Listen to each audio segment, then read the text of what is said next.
Okay. In the previous class, we studied what is triangle congruency. To tell a triangle is congruent, we will have to show that all of its sides, if you have to say two triangles are congruent, I have to say these two triangles are congruent, I'll have to find three corresponding congruent sides and three corresponding congruent angles. I'll have to find three corresponding congruent side and three corresponding congruent angles. Only then I can say that these two triangles are congruent. That's what we learned in the previous class. In today's class, we will see there are easier way to tell whether the triangles are congruent. We don't have to prove all of these things. We don't have to prove 6 total combinations, including sides and angles. We have to see if triangle has 6 congruent things. That's what we had learned in the previous class. But in today's class, we will see what are the shortcut ways where we can take granted that triangle is congruent. Okay, the first is called as SSS congruence. Okay, we are going to see SSS congruence, then we are going to see SAS, and then we are going to see HL congruence. Okay, we are going to see SSS, then we are going to see SAS and HL congruence. Okay, once again, let's read this slide and move on to next slide. Proving triangles are congruent. So far we have proved that triangles are congruent by demonstrating that all three sides of one triangle are congruent to the corresponding sides of the other triangle, and that all the three angles of one triangle are congruent to the corresponding angles of the other triangle. Okay, as we said, we can find the shortcut ways to tell that triangles are congruent. The first method by which we can say we don't have to prove angles at all. If we can prove that the three sides of triangle, if we can prove that all three sides of one triangle are congruent to the corresponding sides of the other triangle, then the two triangles are congruent. If we can prove that just the sides are congruent, then we can say that the triangles are congruent. So for example, here side AB is congruent to side RS, and side BC is congruent to side ST, and side AC is congruent to side RT. So if we can find three congruent corresponding sides in both the triangles, then we can say that the triangle itself is congruent. Then we can make this particular conclusion that triangles are congruent by SSS congruency. By SSS congruency.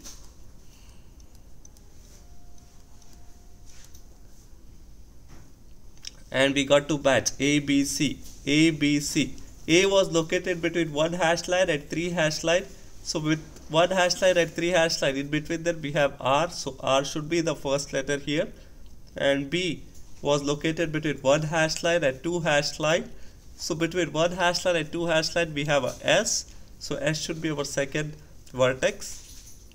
And C was located between two hash lines and three hash line.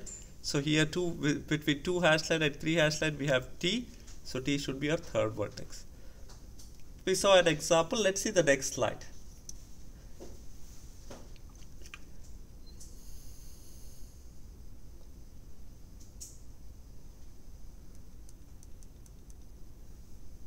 Okay. Which of the congruent statements below are true and which are false? Explain why. Okay. So I'm just going to give you time to work on these three. Okay, I'll give you like 30 seconds to a minute, and once you have your answers, you can use your chat. As most of you said, this is going to be congruent. That's true.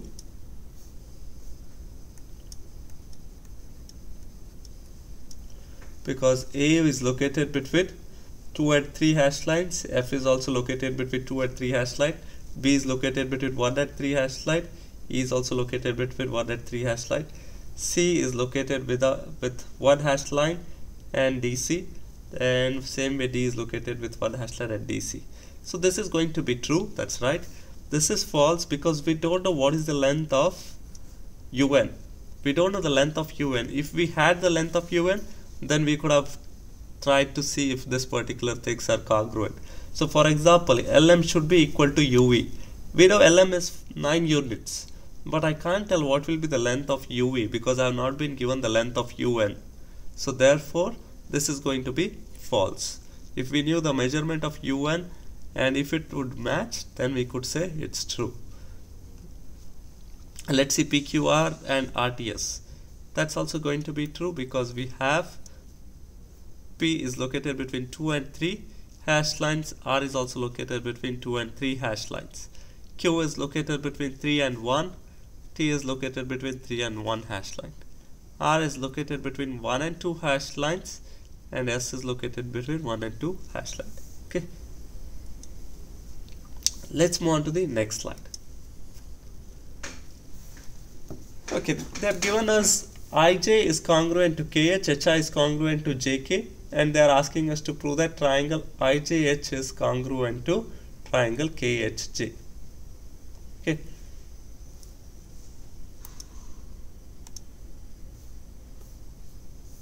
This is a postulate. We are not proving at all. Okay. The postulates are something which can't be proven. So if we have side congruent triangles, then the triangle itself become congruent. We can use that as it's a postulate and try to prove this particular two triangles are congruent. Let me do this problem for you. So we have a statement. I'm doing 2-column proof and reasons. As we know, whenever we write 2-column proof, the first step is going to be whatever is given. Ij is congruent to Kh and Hi is congruent to Jk. This was given, so just write given. Okay, we have two sides that are given. So this side is given, is congruent to this particular side, and this side is given congruent to this particular side. I can say that this side is congruent to itself. You are going to tell me the reason via chat. I'll say that JH is congruent to JH itself. Use your chat and tell me what should be the reason to tell that JH is congruent to JH. And next I will say that triangle IJH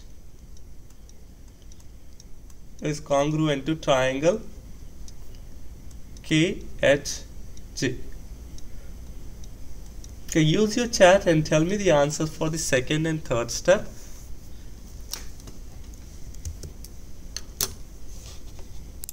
As your classmates suggested, that second one is going to be reflexive property. That's right. It's going to be a reflexive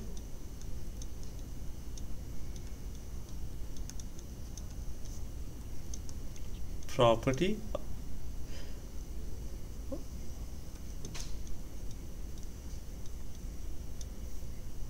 of congruent segment. Reflexive property of congruent segment, if you want to be more accurate.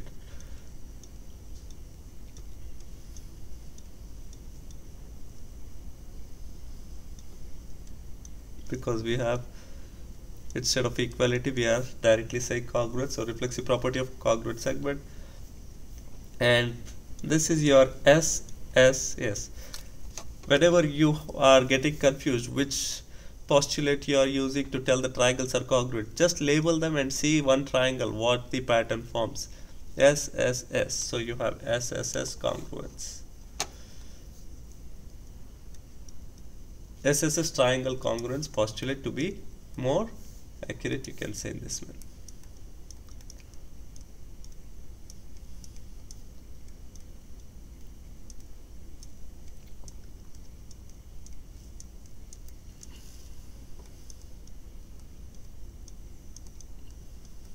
Hope everyone is clear with this. If you have any questions, any queries, please feel free to raise your hand and I'll be able to help you.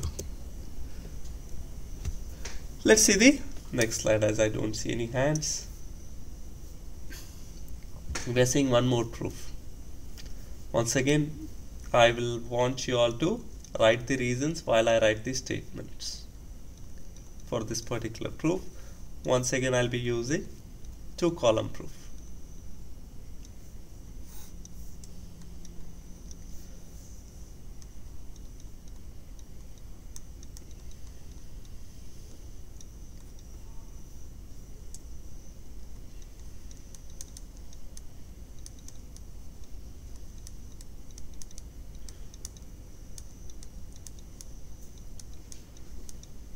So first step is always given, then next.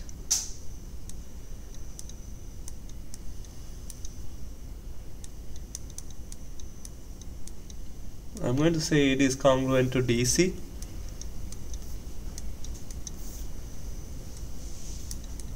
Then I'm going to say that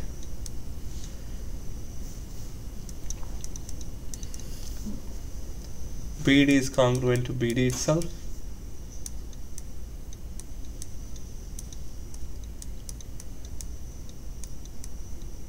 Finally, I'm going to say that triangle ABD is congruent to triangle CBD.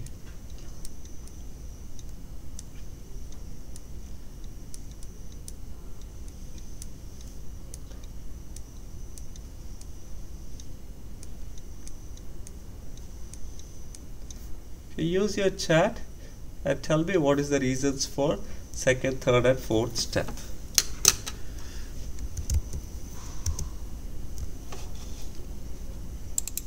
As you all said, this is going to be definition of midpoint. So that's right, definition of midpoint.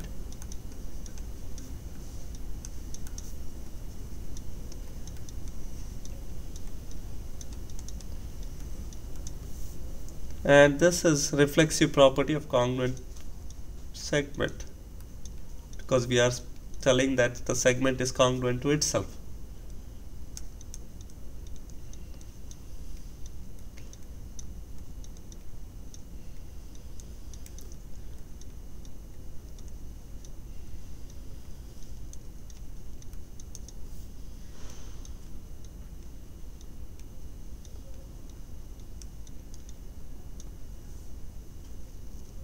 And finally, triangle ABD is congruent to triangle CBD. This was once again all the three things that were involved were sides. This was a side, this was a side, this was a side. All three that we saw. We had these two sides. And once again we said BD is congruent to BD, so this is also side. So you just take a look at one particular triangle. You will just see only SSS. So you can say SSS congruence postulate.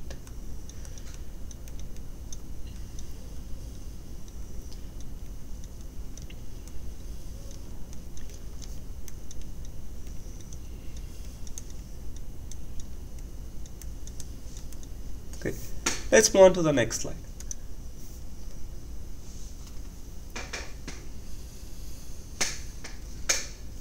A figure made up of triangle is stable because there is only one. We are saying when can we say the triangle, when can we say a figure is stable? Okay, we'll say that the figure is stable if it is made up of triangle. A figure made up of triangle is stable because there is one possible shape for triangle with 3 sides of a given length. A figure made up of polygons with more than 3 sides is not stable. There is more than one possible polygons with the same side lengths for larger polygon. Which of the shapes below is stable? So we can say that this is stable as it's made up of triangles, but whereas this is made up of polygons. So if you have figures made up of triangles, that's when you can say it's going to be stable.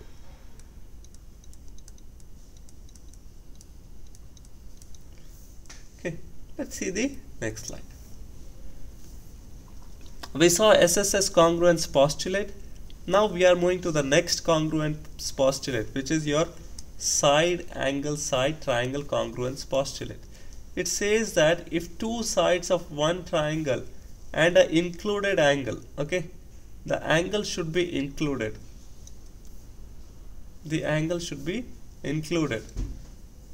Two sides of one triangle and an included angle between them are congruent to two corresponding sides and an included angle of another triangle, then the two triangles are congruent. Okay, what does that mean? We will see an example. So here I have this particular side BC congruent to side EC. I have side BC congruent to side EC, and I also have side AC congruent to side FC from the figure, and the included angle between these two sides, this is the included angle, angle ACB. Angle ACB is the included angle here, and angle FCE is the included angle here. We have ACB and FCE congruent, which is your included angle. If they are given any other angle, then we cannot apply included angle. Then we can say these two triangles are congruent. Supposing I had a different example where the triangles were in this manner, where I have these two triangles, I have a side congruent side here, this side congruent to this side, and if I have this angle congruent to this angle, here I cannot apply SAS because the angle is not included.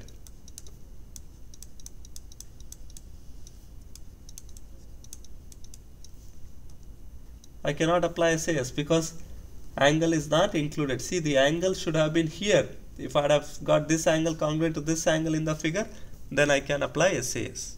Okay, I hope I am clear with the SAS congruence postulate. Let's see the next slide. We are seeing some more proof here. They have given us Jn is congruent to Ln and Kn is congruent to Mn, and angle 1 is congruent to angle 2. They are asking us to prove that triangle JKN is congruent to triangle LMN.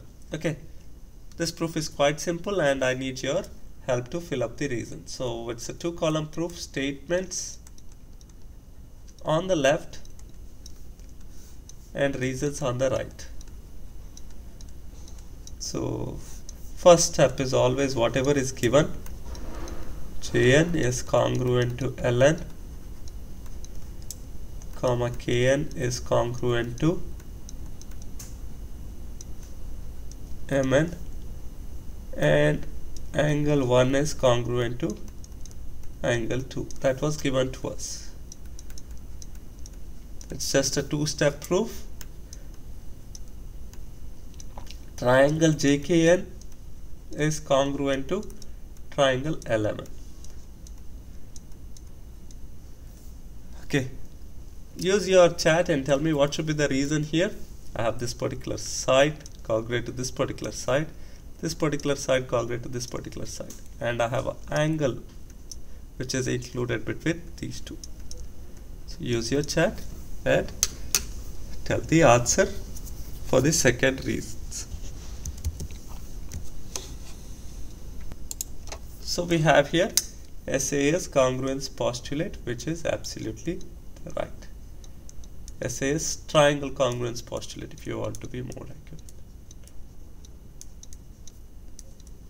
It's once again a postulate, so we don't have to prove. Congruence postulate.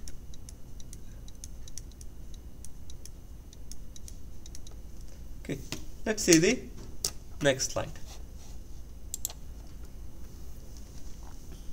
Next one is your hypotenuse leg triangle congruence theorem.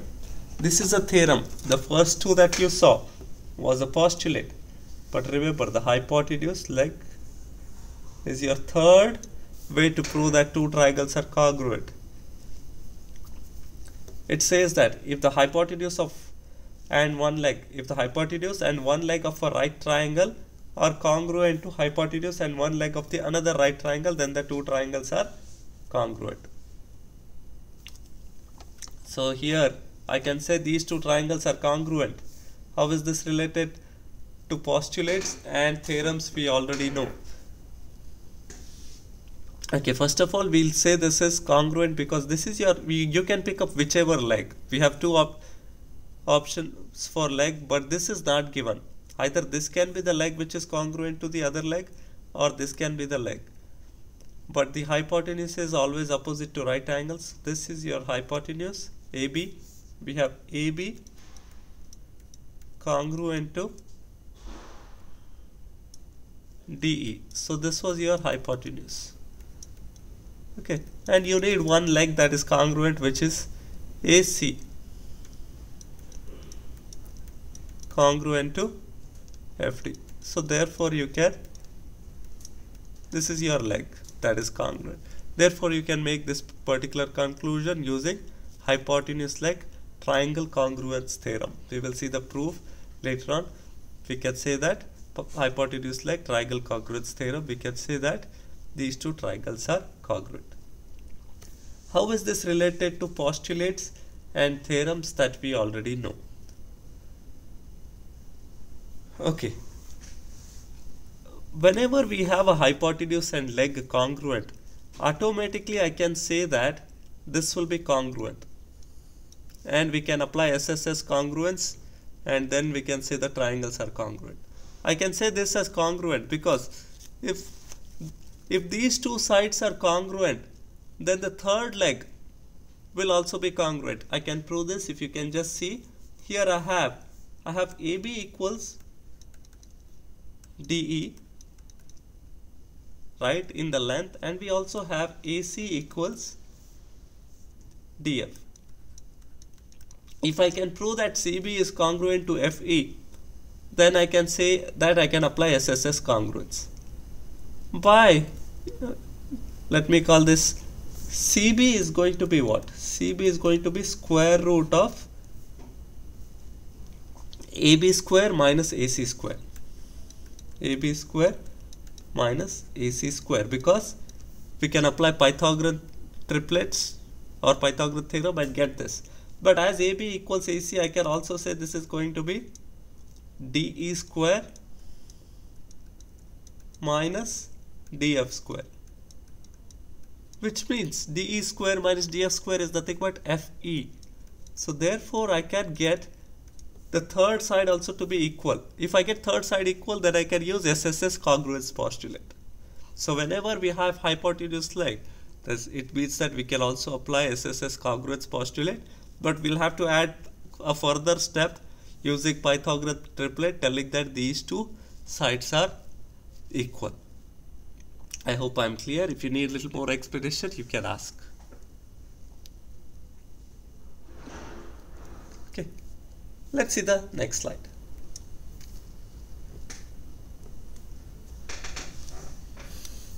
Okay, for each of this, I want you to tell which of them are congruent, and you have to give the congruent statement. For example, I'll do the first one. I have a side here, I have an angle, included angle, and the side here. I have a side here, included angle, and a side. Are they congruent? Yes, they are congruent. And the statement is going to be triangle DKA is congruent to triangle, instead of D I have SKT.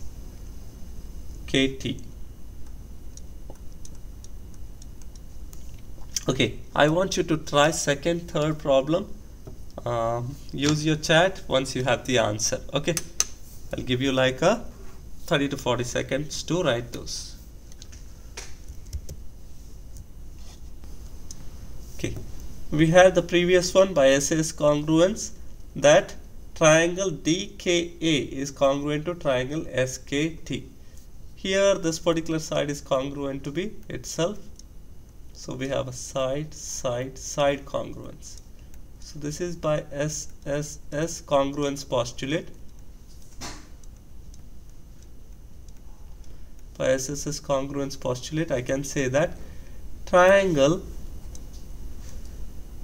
ABD is congruent to, A was located between 1 and 2 hash line, So between 1 and 2 hash line, here I have C. B was between 2 and 3. Between 2 and 3 I have D.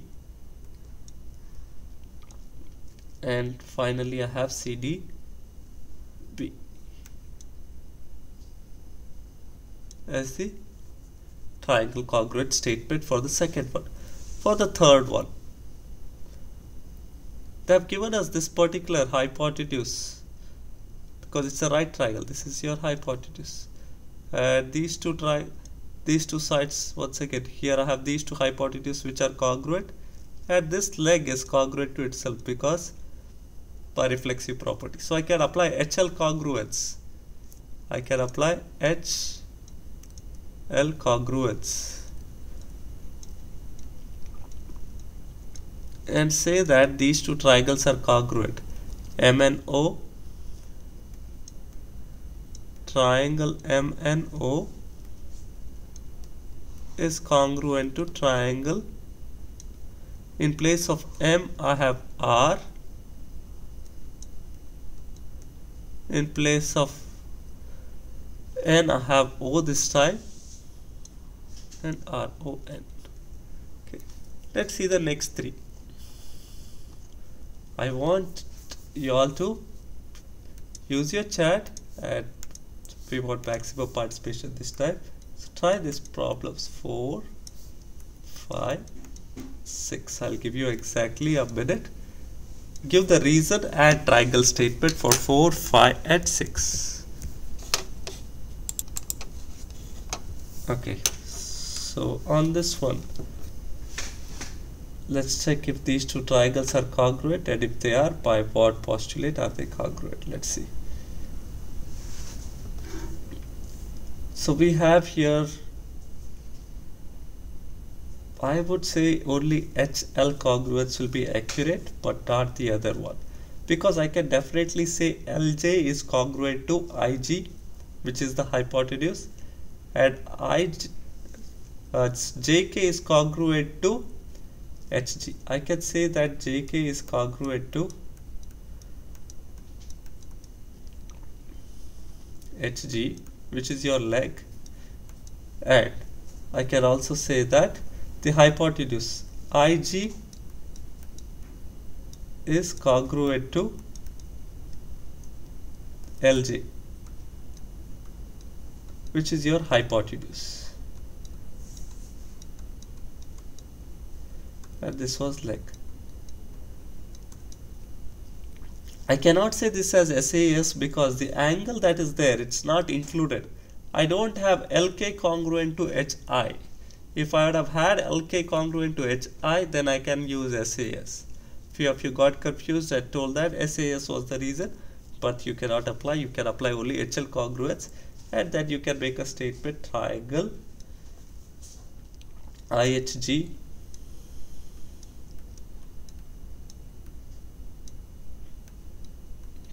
congruent to triangle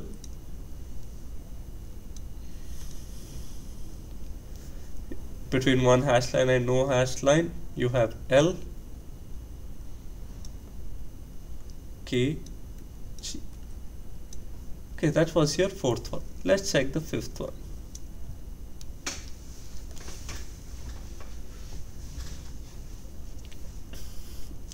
Sixth one, a majority of you answered correct. You'll have SSS congruence. We'll get to the fifth one, and triangle SRT congruent to triangle. Place of S I have Q because one hash line and two hash line I have Q. R T. Okay, let's check this one, fifth one. We have this particular symbol arrow, which means we can use alternate interior angle theorem because this line AB is parallel to CD, and this will act like a transversal and make this particular angle congruent to this particular angle. It's not given, but we can deduce that whenever we have two lines parallel, then, and if there is a transversal, then alternate interior angle theorem says alternate interior angles are congruent. Therefore I can say these two angles are congruent. I have this side congruent to this side. AB is congruent to CD. and further CB is congruent to itself, and you try to label now, you'll get the correct answers. If you try to label, this will be side, this will be angle, and this will be side. So you can use SAS congruence. So here I can use SAS congruence,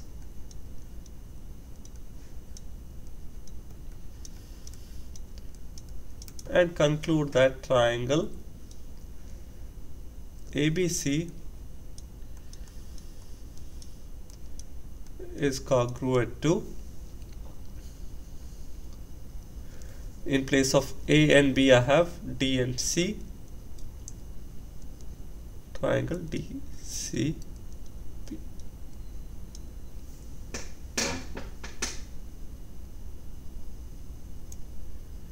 Okay, let's see the next slide.